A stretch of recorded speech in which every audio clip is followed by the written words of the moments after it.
మా వీడియో నచ్చిందా? వెంటనే లైక్ అండ్ కామెంట్ చేయండి. ఇంకా మా Andhra Vilas movie news channel కు సబ్స్క్రైబ్ చేసి నూతన వీడియోల కోసం బెల్ ఐకాన్ ను క్లిక్ చేయండి. బ్రహ్మముడి అక్టోబర్ 2 ఎపిసోడ్లో ఉత్కంఠ తీవ్రమైంది. కావ్య తన అబార్షన్ రహస్యం తెలుసుకోవడానికి ప్రయత్నించగా రాజ్ దానిని ఆపేందుకు కొత్త పథకం వేస్తాడు. డాక్టర్ అత్తను దొంగలా కట్టేసి ఆమె ద్వారా కావ్యకు నిజం చెప్పకుండా అడ్డుకుంటాడు. కళ్యాణ్ కావ్య దగ్గర నోరు జారికీలక విషయాన్ని బయటపెట్టే అవకాశం ఉంది. బ్రహ్మముడి సీరియల్ ఈరోజు ఎపిసోడ్లో హాస్పిటల్కు కావ్య వెళ్తుంది. పేషెంట్స్ ఉన్నారని వాళ్ల తర్వాత వెళ్లాలని నర్స్ శాంతి అంటుంది. ఇంతలో శాంతికి డాక్టర్ కాల్ చేసి లోపలికి పిలుస్తుంది.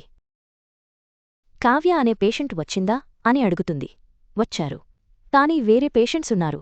కావ్యగారు వాష్రూంకు వెళ్లారు అని నర్స్ శాంతి అబద్ధం చెబుతుంది. సరే, వేరే పేషెంట్స్ను రమ్మను, కావ్య వచ్చాక నాకు చెప్పు అని డాక్టర్ చెబుతుంది. సరే అని శాంతి కంగారుగా బయటకు వెళ్తుంది. కావ్యతో ఇంకా పేషెంట్స్ ఉన్నారు. వెళ్ళి ఏసీ రూంలో వెయిట్ చేయమని అంటంది శాంతి. నేను ఇక్కడే ఉంటాను. అయినా నా పేరు మీకెలా తెలుసు అని నర్స్ను అడుగుతుంది కావ్య. ఇందాక డాక్టర్ దగ్గర మీ అప్లికేషన్లో పేరు చూశాను అని కవర్ చేస్తుంది శాంతి. తర్వాత రాజ్కు కాల్ చేసి మీ భార్య ప్రశ్నలా అడుగుతున్నారు. ఇంకా ఆపలేను. ఎక్కడ ఉన్నారు అని అడుగుతుంది శాంతి. పటాన్ చేరు అని రాజ్ అంటే అది మా డాక్టర్ అత్తగారు ఉండే ఏరియా. అక్కడినుంచి ఇక్కడికి 40 నిమిషాలు పడుతుంది. అంతసేపు ఆపలేను అని నర్స్ చెబుతుంది. మీ డాక్టర్ అత్తగారి ఇంటి అడ్రస్ పంపు, నేను చూసుకుంటాను అని రాజ్ అంటే నర్స్ శాంతి పంపిస్తుంది. నేను చెబితే డాక్టర్ వినలేదు. డాక్టర్ అత్తగారు చెబితే వినరా అని రాజ్ అనుకుంటాడు. డాక్టర్ అత్తింటికి రాజ్ వెళ్తాడు. ఆమె గయ్యాలి అత్తలా ఉంటుంది. మీరు పైకే డేరింగ్ అండ్ డాషింగ్ అని కోడలి మాట అంటే వణికిపోతారను అని కాలనీ వాళ్లు అంతా అనుకుంటున్నారు అని ఎక్కిస్తాడు రాజ్. దానికి ఏం చెయ్యాలి అని డాక్టర్ అత్త అడుగుతుంది. నేను మిమ్మల్ని కట్టేసి వస్తువులన్నీ దొంగతనం చేసినట్లు మీ కోడలికి ఫోన్ చేసి చెప్పండి. మీరంటే భయంతో మీ కోడలు వస్తే అదంతా వీడియో రికార్డ్ చేస్తాను. అది మీ కాలనీ వాళ్లకు చూపిస్తే మీరంటే ఏంటో తెలుస్తుంది అని రాజ్ చెబుతాడు. దాంతో తనను కట్టేయమని డాక్టర్ అత్త చెబుతుంది. మరోవైపు కావ్య గురించి డాక్టర్ అడగడంతో నర్స్ శాంతి పంపిస్తుంది. లాస్ట్ టైం మా ఆయన చేసిన దానికి సారీ చెబుతున్నాను. ఏదోతో జరిగిపోయింది అని కావ్య అంటే భర్తగా ఆయన పరిస్థితిని అర్థం చేసుకోగలను. కాని డాక్టర్గా నా బాధ్యత నిర్వర్తించాలిగా అని డాక్టర్ చెబుతుంది. అసలు ఆ రోజు మావారు అబార్షన్ చేయించడానికి ఎందుకు తీసుకొచ్చారో తెలియదు. అలా ఎందుకు చేశారో తెలుసుకుందామని చూశాను. కాని తెలియలేదు. మీరైనా చెప్పండి అని కావ్య అడుగుతుంది. ఇంతలో డాక్టర్కు అత్త వీడియో కాల్ చేస్తుంది. వీడెవడే దొంగ, ఎదవ దొంగతనానికి వచ్చాడు, నన్ను కట్టేశాడు అని డాక్టర్ అత్త నాటకం ఆడుతుంది. దాంతో మా అత్తగారు డేంజర్లో ఉన్నారు, త్వరగా వెళ్ళాలి, మీతో తర్వాత మాట్లాడుతా అని డాక్టర్ అత్తింటికి వెళ్తుంది.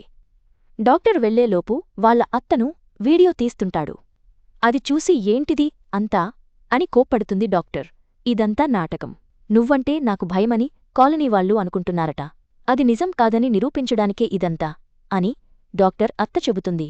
అయ్యో అత్తయ్యా, మిమ్మల్ని పిచ్చిదాన్ని చేసి తన అవసరానికి వాడుకున్నాడు అని డాక్టర్ చెబుతుంది. రాజ్ కూడా అవును అంటాడు. దాంతో డాక్టర్ అత్త షాక్ అవుతుంది. అత్తయ్యా, మీరు లోపలికి వెళ్ళండి,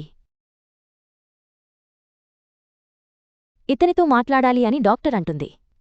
నిన్ను వెధవ అనుకున్నాగారా, కాని నా కోడలి ముందు నన్ను వెధవని చేశావ్ అని లోపలికి వెళ్తుంది అత్త. రాజ్పై తెగ కోప్పడుతుంది డాక్టర్.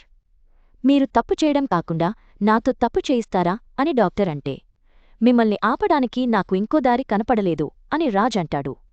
ఉన్న ఒకే ఒక్కదారి తనతో అబార్షన్ చేయించి కాపాడటం అని డాక్టర్ అంటాడు. తనకు నిజం తెలియకుండా గొడవ పడుతున్నాను, ఏదో రోజు ఒప్పుకుంటుంది. అప్పటి వరకు ప్రయత్నిస్తూనే ఉంటాను. అప్పటి వరకు మీరు నిజం చెప్పకండి, ఒక మనిషిగా ఆలోచించండి, మీకు దండం పెడతాను అని రాజ్ వెళ్ళిపోతాడు. మరోవైపు కావ్య ఇంటికి వెళ్తుంది. డాక్టర్ దగ్గర జరిగింది ఇందిరాదేవికి చెబుతుంది. ఇంతలో కళ్యాణ్ వచ్చి ఇందిరాదేవికి తైలమిస్తాడు. కళ్యాణ్, మీ అన్నయ్యకు చెబితే నువ్వెందుకు తెచ్చావ్ అని ఇందిరాదేవి అంటుంది. అన్నయ్యకు అర్జెంట్ వర్క్ ఉండేసరికి వెళ్ళిపోయాడు అని కళ్యాణ్ కవర్ చేస్తాడు. కావ్యను ఏంటి వదిన డాక్టర్ను కలవలేదుగా అని నోరు జారుతాడు కళ్యాణ్. నేను హాస్పిటల్కు వెళ్లిన విషయం ఎలా తెలుసు అని కావ్య అడిగితే షాక్ అయిన కళ్యాణ్ స్వప్న చెప్పిందని అంటాడు. మరి డాక్టర్ను కలవలేదన్నది ఎలా తెలుసు? నేను ఎవరికి చెప్పలేదుగా అని కావ్య అంటుంది. దాంతో కళ్యాణ్ కవర్ చేస్తాడు. తరువాత బాగా ఆలోచించినా కావ్య మళ్లీ వెళ్ళి కళ్యాణ్ను నిజం చెప్పమని నిలదీస్తుంది కావ్య. మీరు మీ అన్నయ్య కలిసి నాటకాలు ఎందుకు ఆడుతున్నారు అని గద్దిస్తుంది కావ్య. అక్కడితో నేటి బ్రహ్మముడి సీరియల్ ఎపిసోడ్ ముగుస్తుంది. రాజ్ పన్నాగం ఎంతవరకు పనిచేస్తుంది? కావ్య నిజం తెలుసుకుంటుందా? కళ్యాణ్ నోరు జారడం బ్రహ్మముడి కథకు ఎలాంటి మలుపునిస్తుంది వంటి ప్రశ్నలకు తదుపరి ఎపిసోడ్లో సమాధానాలు లభించనున్నాయి. ఈ ఆసక్తికరమైన మలుపులు ప్రేక్షకులను అలరించనున్నాయి.